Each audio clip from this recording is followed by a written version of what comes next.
December 5 கிளம்பி December 6 சாமி பார்க்குற மாதிரி சபரிமலை கிளம்பிட்டோம். நைட்டு 10 மணிக்கு பம்பை ரீச் ஆனோம். 10:30 மணிக்கு மேலே ஏற ஆரம்பிச்சிட்டோம். அன்னைக்கு நைட்டு கூட்டம் இல்லைங்க.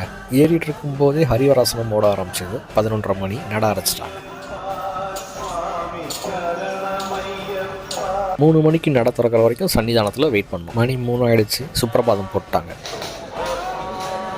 டிசம்பர் 6 செக்யூரிட்டி டைட்டாக இருந்தாலும் நல்ல தரிசனம் பார்த்தோங்க. டிசம்பர் 6 பக்தர்கள் கொண்டு போன நெய்யால் நெய் அபிஷேகம் பண்ணலை. இருந்தாலும் நெய் அபிஷேகம் நடந்தது. தரிசனம் முடித்து நாங்கள் இப்போ நெய்யெல்லாம் பிரித்து நெய் தேங்காய் உடைக்க ஆரம்பிச்சிட்டோம். இங்கே கூட வந்த ஒவ்வொருத்தவங்களோட நெய் தேங்காயும் உடைச்சிட்டு இருந்தோம். அடுத்ததாக என்னோட நெய் தேங்காய் உடைக்க ஆரம்பித்தாங்க.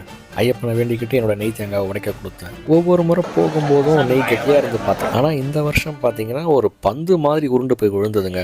தேங்காயில் அந்த நெய்யை பார்த்தீங்கன்னாலே தெரியும். ரொம்ப ரொம்ப சந்தோஷமாக இருந்தது அந்த தருணம். இந்த வருஷமும் எப்பவும் போல் சிறப்பான ஒரு தரிசனம் பார்த்தோம். சீக்கிரமாகவும் பார்த்தோம். வீடியோ பிடிச்சிருந்தால் லைக், கமெண்ட், ஷேர், சப்ஸ்கிரைப் பண்ணுங்கள்.